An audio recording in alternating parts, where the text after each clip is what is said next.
petani budidaya walet. Jadi hari ini sudah masuk hari ke-6 ya. Kita mengerjakan gedung rehab total 4x8 2 lantai.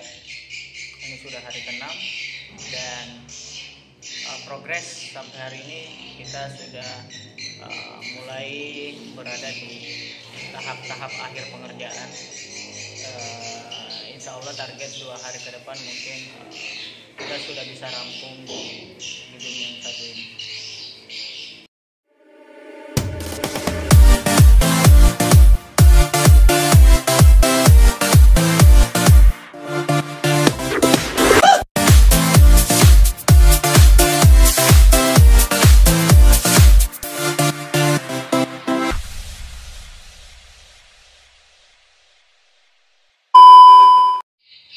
Oke sobat petani budidaya walet, kembali lagi bersama kami di channel Indo Walet 57. Sebelumnya apa kabar?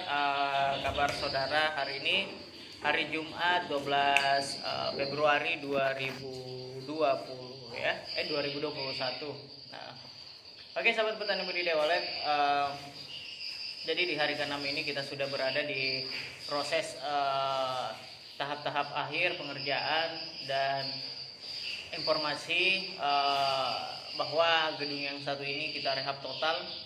Kemarin ada pertanyaan, Bang, itu siripnya dibersihkan pakai apa? Nah, karena kemarin memang siripnya sangat berjamur ya.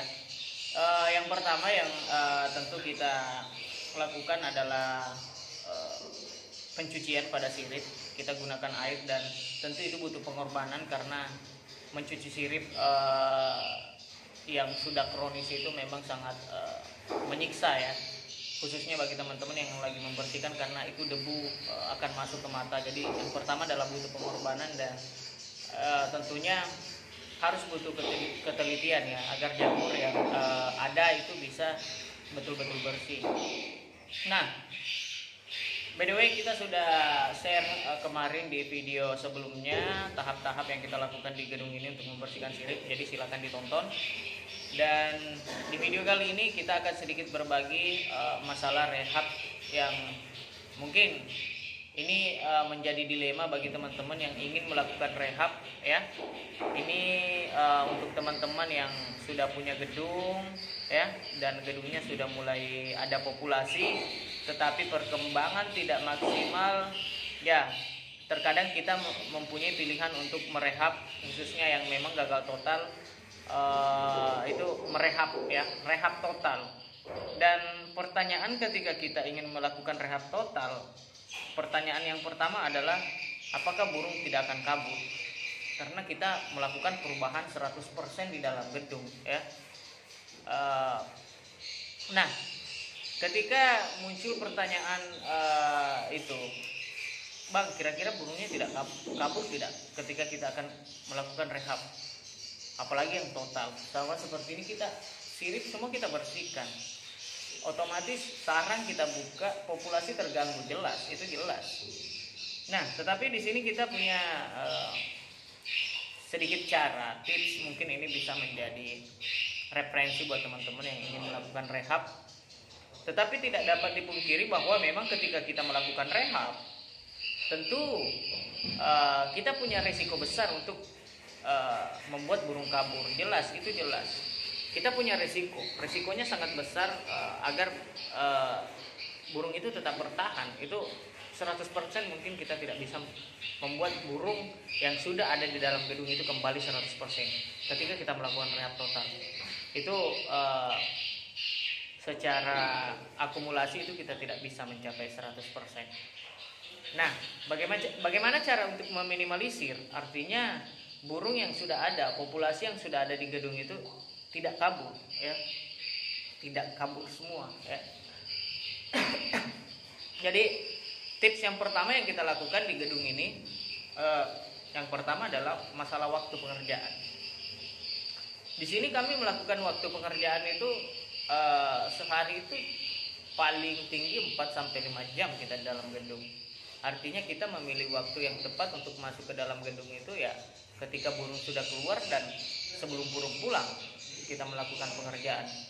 agar ketika burung masih ada dalam gedung itu tidak merasa terlalu terganggu, kemudian ketika pulang dia juga tidak kaget ya. Itu tips yang pertama. Nah, yang kedua,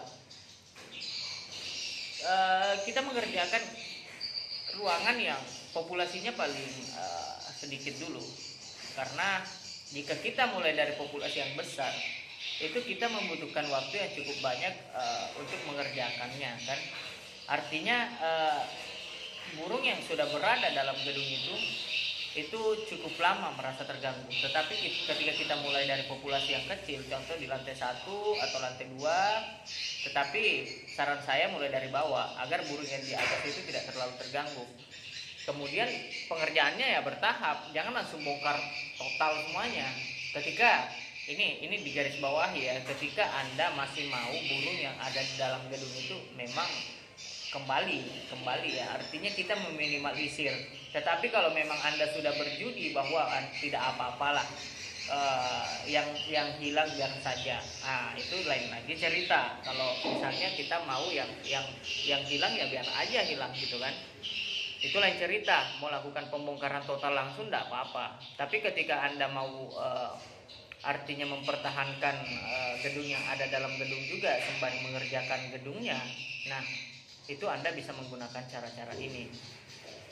Kemudian ketika kita melakukan perubahan seperti ini, risiko yang besar burung kabur itu memang besar, tetapi dengan kita mempunyai strategi, kita memiliki strategi, artinya memang untuk kehilangan 100% itu kita bisa meminimalisir ya. Artinya mungkin setelah kita rehab total ada 50% sampai 70% burung yang ada dalam gedung itu tetap kembali. Itu kan artinya kita sangat bersyukur ya. Nah, setelah beberapa tips tadi mungkin teman-teman bisa mencoba mulai dari jam pengerjaan, kemudian mulai dari langkah awal yang harus kita lakukan, kemudian ya jangan langsung melakukan pembongkaran di dalam gedung total. Jadi bertahap. Lantai 1 kerjakan dulu lantai 1 sampai selesai. Setelah itu baru naik lantai 2, baru naik lantai 3. Kemudian suara dalam gedung itu tetap on ya. Jadi suara dalam gedung itu suara inap masih ada yang on. Jadi kita bongkar lantai 1 ya, lantai 2, lantai 3 tetap on. Artinya ketika burung pulang ya mereka merasakan di sini masih aman, masih nyaman, walaupun sebenarnya di bawah sudah kita lakukan pembongkaran. Dan itu bisa meminimalisir, karena ketika kita melakukan pekerjaan 1 minggu, contoh 1 minggu full kita kerja dalam gedung mulai dari pagi sampai sore, burung pulang kita ada dalam, wah itu mungkin resikonya agak tinggi. Tetapi di sini kita juga butuh pengorbanan, artinya waktu pengerjaan memang bisa dikatakan waktu pengerjaan itu bisa molor. Yang seharusnya kita bisa kerjakan 3-4 hari 1 minggu, itu bisa molor sampai ya 10 hari atau 2 minggu. Mungkin video kali ini cukup sekian. Mudah-mudahan video hari ini bisa memberi manfaat buat teman-teman semua. Untuk Anda yang belum subscribe, silakan subscribe dulu channel Indo Wallet 57. Jangan lupa klik like dan share video-video kami ketika Anda merasa video-video kita masih bermanfaat buat teman-teman yang lain ya. Oke sahabat petani budidaya Wallet, mudah-mudahan kedepannya kita bisa memberikan video-video yang lebih berisi, lebih bermanfaat, dan ya mudah-mudahan ini bisa menjadi amal untuk kami dan teman-teman juga yang mungkin mencari referensi, mencari pembanding. Mudah-mudahan video kita masih selalu bermanfaat. Oke, sampai jumpa di video kami selanjutnya. Dan jangan lupa sekali lagi silakan klik subscribe untuk Anda yang belum subscribe agar Anda tidak ketinggalan di video-video kami selanjutnya. Oke, dari kata wassalamualaikum warahmatullahi wabarakatuh. Salam Mas.